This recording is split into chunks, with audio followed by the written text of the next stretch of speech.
আসসালামু আলাইকুম প্রিয় শিক্ষার্থীরা, সবাই কেমন আছো? আশা করি আল্লাহর রহমতে সবাই ভালো আছো, আমিও ভালো আছি।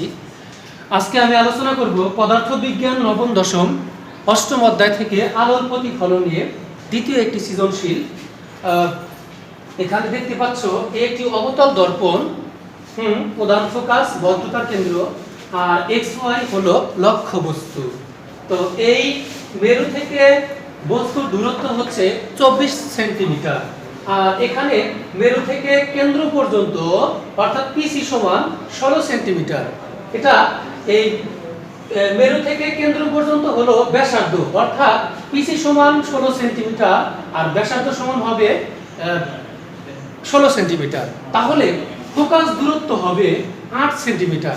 তো দেখা যাচ্ছে এখানে ক খ তোমরা নিজেরা পড়ে নিবে। আর গুরুতে আছে প্রতিবিম্বের দূরত্ব নির্ণয় করো। প্রতিবিম্বের দূরত্ব নির্ণয় করো। তো প্রতিবিম্বের বস্তুর দূরত্বকে ইউ দিয়ে প্রকাশ করা হয়, অর্থাৎ ইউ সমান 24 সেন্টিমিটার, আর বিম্বের দূরত্ব বি সমান কত? তো আমরা জানি 1/u প্লাস 1/b সমান 1/f। তো 1/b সমান 1/f মাইনাস 1/u। তো f এর মান বসিয়ে দিলাম 8 সেন্টিমিটার, u এর মান 24 সেন্টিমিটার। তো লসাগু করে নিলাম 24, 3 থেকে 1 গেলে হয় 2। তো কাটাকাটি করে আমার b সমান 12 সেন্টিমিটার, অর্থাৎ বিম্বের দূরত্ব পেলাম আমরা 12 সেন্টিমিটার। আশা করি সবাই বুঝতে পারছো। আমি আবারও বলে নেই, এখানে পিসি সমান 16 সেন্টিমিটার, অর্থাৎ পিসি মানেই ব্যাসার্ধ, এখান থেকে এই পর্যন্ত হলো ব্যাসার্ধ। তো ব্যাসার্ধের মান হলো 16 সেন্টিমিটার। তাহলে আমরা জানি f = r/2, অর্থাৎ এই f টা হলো p আর c এর মধ্যবর্তী দূরত্ব। তো f = r/2, অর্থাৎ f এর r এর মান 16। তো এখানে f এর মান পাওয়া যাচ্ছে 8 সেন্টিমিটার। তো বস্তুর দূরত্ব u সমান 24 সেন্টিমিটার, বিম্বের দূরত্ব b সমান কত? তা আমরা জানি 1/u প্লাস 1/b সমান 1/f। তো আশা করি সমাধান অবশ্যই তোমরা বুঝতে পারছো। এখানে বিম্বের দূরত্ব পেলাম 12 সেন্টিমিটার। গরুতে বস্তুর অবস্থান কোথায় হলে রৈখিক বিবর্তন, এখানে বস্তুর অবস্থান কোথায় হলে রৈখিক বিবর্তন বা m এর মান 1 এর সমান হবে। বস্তুর অবস্থান কোথায় হলে রৈখিক বিবর্তন বা m এর মান 1 এর সমান হবে। তো আমরা এটা বুঝে নিব।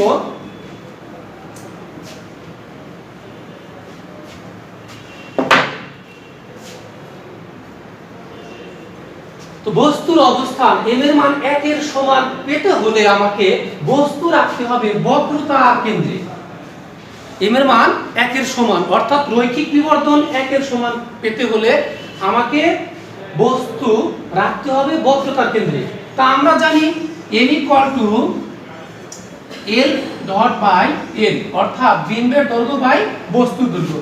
যদি বিম্বের দৈর্ঘ্য 2 সেন্টিমিটার হয়, বস্তু দৈর্ঘ্য হতে হবে 2 সেন্টিমিটার, তাহলে আমরা 1 পাবো। তো এমন একটি অবস্থানে বস্তু স্থাপন করতে হবে যেখানে বস্তুর দৈর্ঘ্য ও বিম্বের দৈর্ঘ্য সমান হবে, আর বস্তুর দূরত্ব ও বিম্বের দূরত্ব সমান হবে। তো আমরা এই চিত্রটা আঁকাবো। এই হলো একটি অবতল দর্পণ। এখানে P হলো দর্পণের মেরু।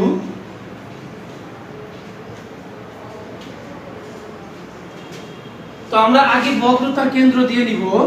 তো এই বক্রতার কেন্দ্র আর মেরুর, অর্থাৎ মেরু আর বক্রতার কেন্দ্রের মধ্যবর্তী অবস্থান হবে প্রধান ফোকাস। এটা অর্ধেক করে নিবেন, এইভাবে আমরা কেটে নিব কম্পাস দিয়ে। তো অর্ধেক করে দিব আমরা ফোকাস বিন্দু বা প্রধান ফোকাস।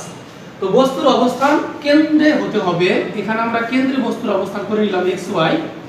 তো আমি পূর্বেই বলেছিলাম, যদি কেন্দ্রে বস্তু হয় তাহলে বস্তুর দৈর্ঘ্য ও বিম্বের দৈর্ঘ্য সমান হবে।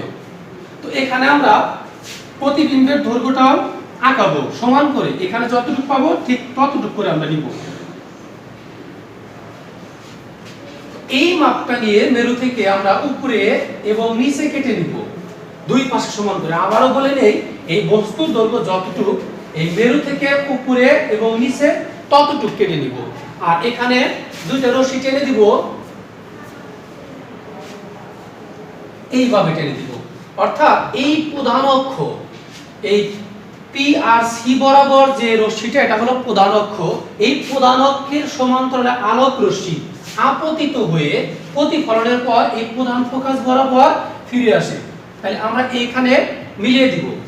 তো এই তীর চিহ্নটা এটা যেদিকে হবে, এখানে তীর চিহ্ন তার বিপরীত দিকে দিব। তো আরো একটা রশ্মি আমরা এইভাবে টেনে দিব প্রধান ফোকাস বরাবর। তো এখানে আবার এই তীর চিহ্ন যেদিকে, এইটা তার বিপরীত দিকে, আবার এইখানে তার বিপরীত দিকে। তো তীর চিহ্ন আশা করি তোমাদের ভুল হবে না। অর্থাৎ এটা যেদিকে দিবা তারপর একটা বিপরীত দিকে, প্রত্যেকটা বিপরীত দিকে দিয়ে দিবা। তো এই হলো আমার চিত্র, যে বস্তুর অবস্থান কোথায় হলে রৈখিক বিবর্ধন বা m এর মান 1 এর সমান হবে। বস্তুর অবস্থান হতে হবে বক্রতার কেন্দ্রে, আর বস্তুর দৈর্ঘ্য যতটুকু হবে বিম্বের দৈর্ঘ্য ঠিক ততটুকু হবে। বস্তুর দূরত্ব অর্থাৎ মেরু থেকে যতটুকু দূরে হবে বস্তু, মেরু থেকে ঠিক ততটুকু দূরে হবে প্রতিবিম্ব। এই হলো আমার চিত্র। অবশ্যই তোমরা বর্ণনা লিখতে পারবা। এখানে x আমরা দিয়ে নিব x ডট আর y ডট, অর্থাৎ x ডট y ডটটা হলো আমার এই প্রতিবিম্বের দৈর্ঘ্য, আর x ডটটা হলো প্রতিবিম্ব। তো এই হলো আমার আজকের আলোচনা। অবশ্যই তোমরা বুঝতে পারছো। আমি আবারও বলে দিচ্ছি যে দর্পণটা তোমরা আঁকাবা বক্রতার কেন্দ্রে কম্পাস রেখে এইভাবে দর্পণ আঁকাবা। তারপরে কেন্দ্র আর মেরুকে অর্ধেক করে প্রধান ফোকাস দিবা, এইখানে বস্তু রাখবা। কেন্দ্রে যদি বস্তু হয় এই পাশেও টেনে দিবে একটা টেকনিক করে, যাতে চিত্রটা তোমার একুরেট সঠিক হয়। তো এখান থেকে x থেকে আলোক রশ্মি এই প্রধান অক্ষের সমান্তরালে আপতিত হবে, প্রতিফলনের পর প্রধান ফোকাস বরাবর ফিরে আসবে। x থেকে আরো একটি আলোক রশ্মি প্রধান ফোকাস বরাবর আপতিত হয়ে প্রতিফলনের পর সমান্তরালে ফিরে আসবে।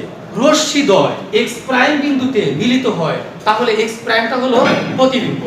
এখন তোমরা আঁকাতে পারবা প্রতিবিম্বের বিম্বের আকৃতি, বিম্বের প্রকৃতি, বিম্বের অবস্থান। যদি বলি বিম্বের আকৃতি, আকৃতি মানে ছোট না বড় না সমান, বিম্বের আকৃতি হলো সমান।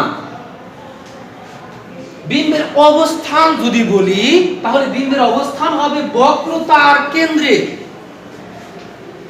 আর যদি বিম্বের প্রকৃতি বলি, প্রকৃতি হলো যদি বাস্তব হয় তাহলে সাথে আসবে কি উল্টা, আর যদি অবাস্তব হয় সাথে আসবে সোজা।